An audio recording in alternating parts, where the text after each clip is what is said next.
primero es atención a las necesidades. En las necesidades nunca hay conflicto, las necesidades nunca están en conflicto. El conflicto solo está a nivel de las estrategias, que son las cosas que hacemos para atender necesidades, y es una crisis de imaginación que surge cuando mi estrategia deja por fuera la necesidad del otro. Hola Camila. Hola. ¿Cómo estás hoy? Roberto. Muy contenta de estar compartiendo con ustedes.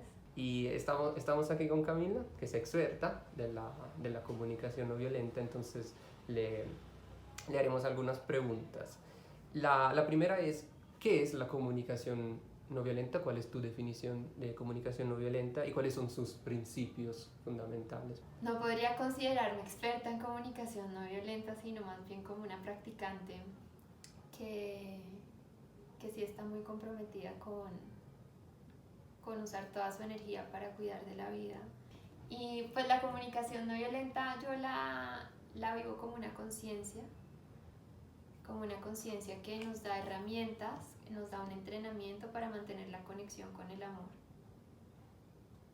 ¿Cómo? A través de las relaciones. Entonces la comunicación no violenta lo que va a hacer es poner en el centro el cuidado del vínculo. Lo que esto va a decir es que nos necesitamos los unos a las otras, somos interdependientes y que la calidad de nuestra vida depende de la calidad de nuestras relaciones. Y la comunicación no violenta nos va a dar herramientas para desarrollar habilidades que nos permitan cuidar del vínculo. El principio básico de la comunicación no violenta es priorizar la conexión.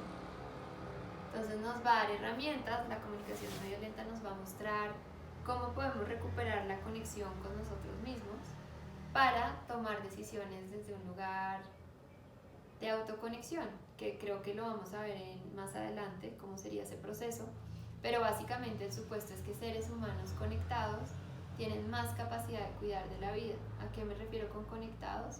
Conectados sería lo opuesto a la reactividad. Entonces en la reactividad, la diferencia entre estar reactiva y conectada es la conciencia. En la reactividad no hay conciencia. ¿Qué es la conciencia? La capacidad de elegir.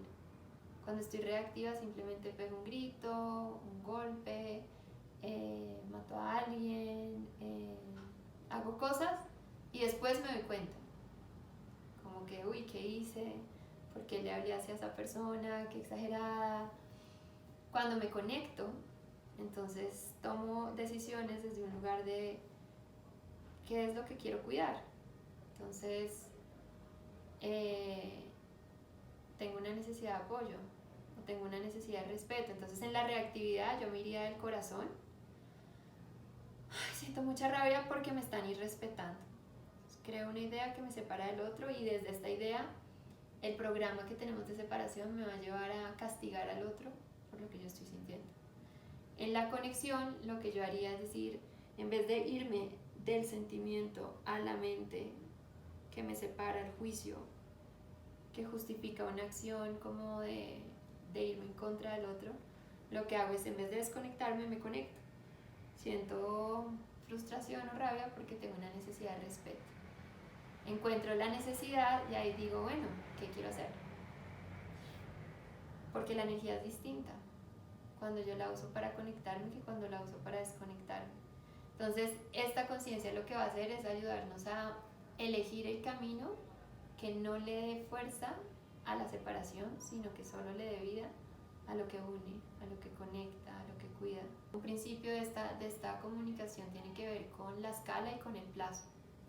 Esta comunicación nos está invitando a pasar de una escala de bienestar fragmentada en identidades o en grupos. Entonces, si yo y mi familia estamos bien, o si yo y mi partido político, o si yo y la gente de mi género, o si yo y la gente de mi religión o de mi país, y nos está diciendo la interdependencia no está fragmentada. Las fronteras, los países, las religiones, son identidades que hemos construido, pero cuidarnos los unos a los otros no puede estar atravesado por esas identidades. Entonces la comunicación no violenta nos trae otro principio que es reconozcamos nuestra humanidad compartida a partir del reconocimiento de las necesidades mutuas. Establezcamos conexión a partir no de la simpatía, sino de la empatía. La simpatía sería como, me importas tú si somos de la misma clase social, o si somos del mismo color de piel, o si tenemos el mismo pensamiento político, entonces te ayudo y tú me ayudas. Una conexión más sólida, que no dependa de si yo simpatizo contigo o me identifico contigo, sino que dependa de la empatía. ¿Qué sería la empatía? Poder reconocer que tú y yo compartimos la misma humanidad, que así como yo necesito respeto, tú también, que así como yo necesito dignidad, tú también. No porque la dignidad o el respeto o el amor o la inclusión estén por fuera de mí, sino porque yo soy eso. Entonces nos invita a reconocernos a partir de lo que nos hace humanos, que es un estado anterior a cualquier identidad que podamos desarrollar en el proceso. Y otro principio que quisiera mencionar, Roberto y Karen, es que nos lleva a trascender el pensamiento moralista. Entonces esta es una conciencia que nos lleva a pasar de un paradigma basado en la dominación, donde hay unos arriba y otros abajo, los hombres más importantes que las mujeres, los blancos más importantes que los negros, la gente con plata más importante que la que no tiene plata, adultos sobre niños, seres humanos sobre animales, gente con educación vale más que la que no tiene, del mismo tipo. Entonces nos invita a salir de esa lógica que es transversal y que crea un desbalance de poder, y nos invita a pasar a una lógica de colaboración, donde prima la conexión, donde en la conexión nos igualamos, es como que equilibramos el poder. No sé si han visto que se trata de equilibrar el poder ejerciendo sobre otros la dominación que ellos han ejercido sobre mí. Entonces trato de cambiar la situación que me está oprimiendo a otros. Esto nos está diciendo, de la separación solo va a salir más separación. Por ejemplo, ¿en qué tipo de relación la gente suele tener más conflictos y dificultades, por ejemplo, con la comunicación no violenta? Sé, por lo que he oído en mi experiencia, que donde hay más conflictos en las relaciones más cercanas.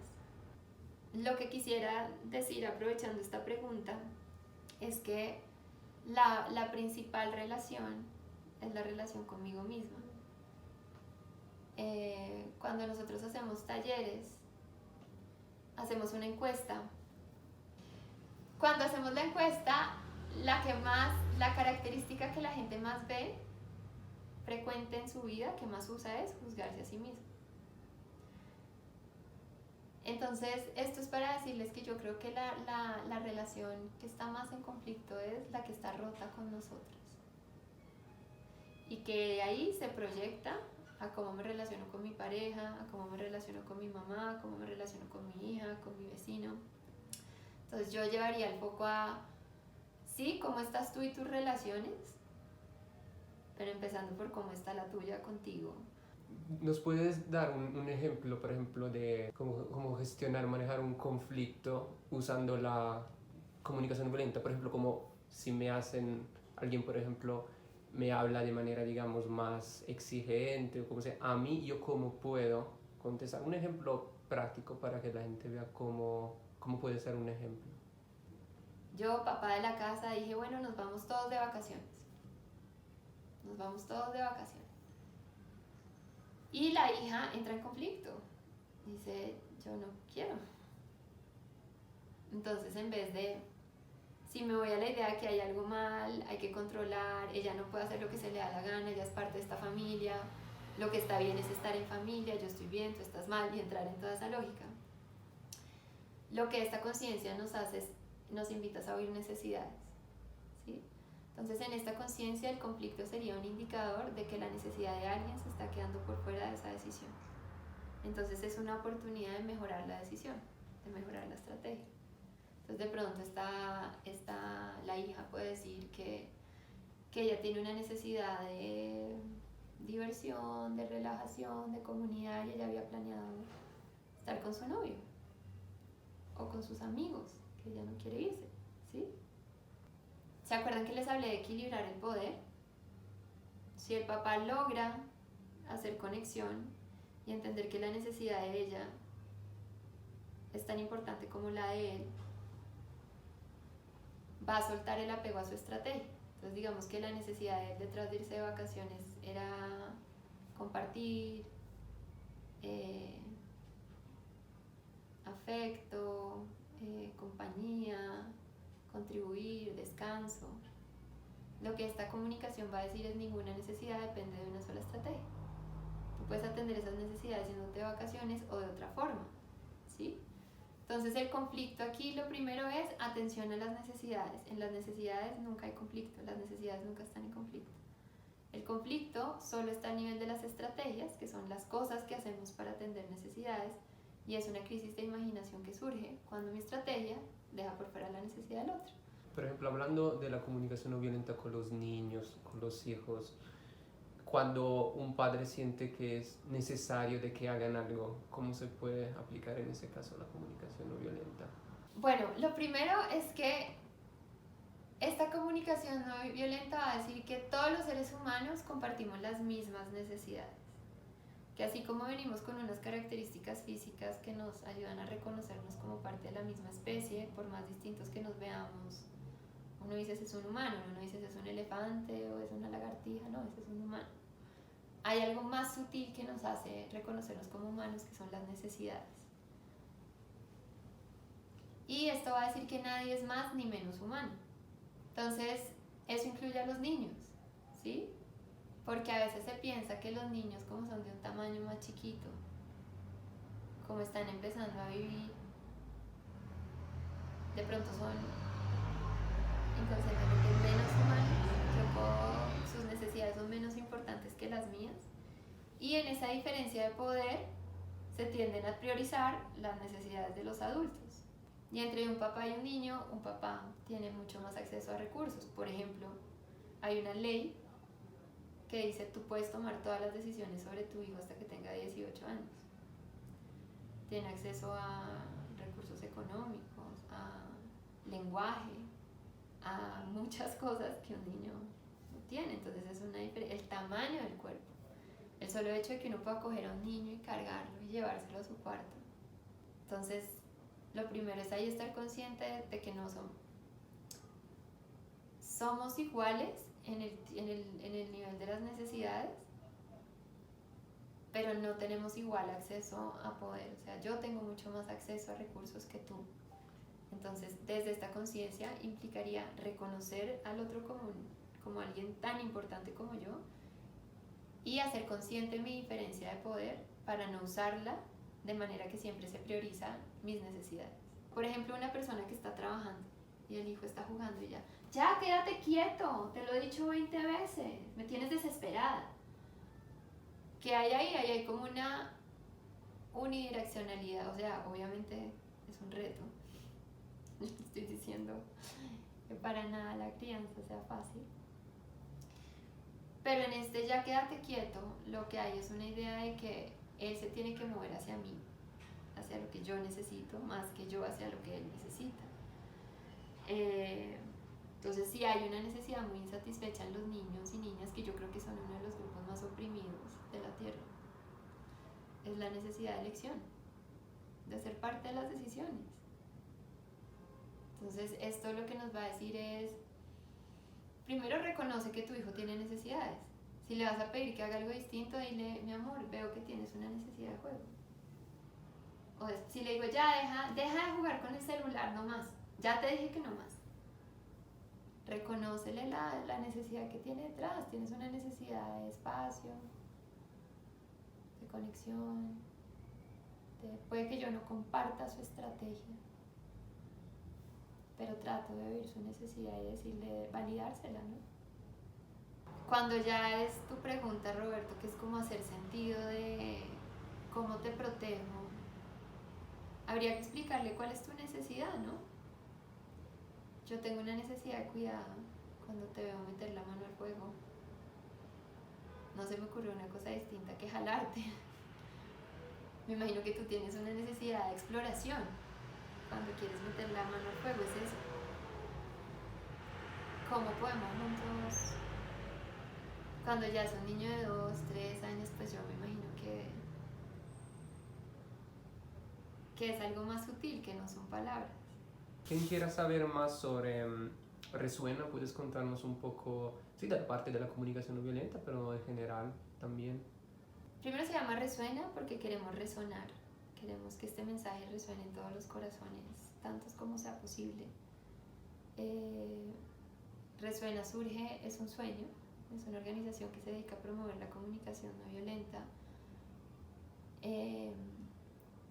y las prácticas restaurativas de conflictos a través de, como desde la base de la comunicación no violenta. Estamos ubicados en Colombia, en Bogotá, pero creo que tenemos un alcance en América Latina porque compartimos el mismo idioma. Y no solo el mismo idioma, sino muchas otras realidades. Resuena busca ser una plataforma que haga accesible la comunicación no violenta para cualquier persona que quiera conocerla en este país. Queremos hacer incidencia política para que esto entre en la agenda nacional y sea una estrategia priorizada para construir paz, lo que significa que se empiecen a movilizar recursos para que mucha gente estudie esto, para que esto entre en el sistema educativo. Y sí, entonces hacemos entrenamientos, ahorita estamos trabajando en 15 municipios del país, construyendo una red nacional de facilitadoras y facilitadores en comunicación no violenta de gente que vive en zonas en conflicto. Creo que somos una organización que se ha dedicado a producir muchos materiales de comunicación no violenta en español. Me atrevería a decir que somos quizá la organización que tiene en este momento que tiene mucha producción a nivel América Latina en manuales. Tenemos kits personales, kits para facilitación. Desarrollamos un reto que se llama el reto de 365 días, no sé si lo conocen. Todos los días mandamos a un chat de WhatsApp una práctica de comunicación no violenta como un ejemplo de cómo es condominación, cómo es indominación, una explicación del tema y una práctica. Entonces buscamos también producir conocimiento y hacer esto accesible a muchas personas de muchas maneras. Entonces, con herramientas pedagógicas, con el reto, hacemos círculos de empatía todos los martes de manera gratuita. El reto también es de manera gratuita. Si entran a la página de Resuena, resuenacolombia.com, ahí pueden entrar al reto, ahí pueden ver la información de los círculos de empatía, ahí pueden ver los materiales. Y pues somos parte de una red que se ha venido organizando, pues global, pero también de una red que se está activando en América Latina. Somos un equipo de 8 personas, le ponemos mucho énfasis al amor, entonces a que los materiales tengan colores, dibujos, que sean claros. Y pues hemos estado sobre todo metidos en el ecosistema de paz, apoyando a defensores de derechos humanos, a personas que buscan personas dadas por desaparecidas. Ahorita estamos trabajando con líderes sociales. Nos interesa apoyar a toda la gente que ya está como en una conciencia de cambio social, a que sean más efectivos. Queremos mucho apoyar a los movimientos sociales. Y no sé si te pasa en los talleres que las personas digan como, ok, yo me estoy formando en esto, pero ¿qué pasa cuando tengo un conflicto con alguien que no tiene esta información? Como que de alguna manera, si tú hablas como del vínculo, que ellos se sientan como bloqueados porque el otro no sabe lo que yo sé y cómo manejo ese conflicto con alguien que no tiene como esta conciencia. Bueno, lo primero es que en ese caso tú tendrías más herramientas que esa persona. Entonces tú ahí tienes como compensar. Entonces, algo que me encanta a mí de esto es que nada en el terreno de las relaciones está concluido. Porque yo sí pensaba eso antes de la comunicación no violenta. Yo decía, no, la relación con mi mamá es así, y así va a ser. O la relación con mi papá es así, o ha sido así históricamente y así va a ser, o sí. Y con esto fue como, no, en el terreno de las relaciones nada está concluido, lo único que se queda fijo es la mente, que me quedo con una idea de lo que es el otro.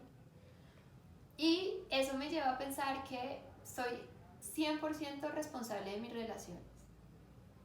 Con que una persona se transforme en el vínculo, la relación se transforma. Entonces, traduces.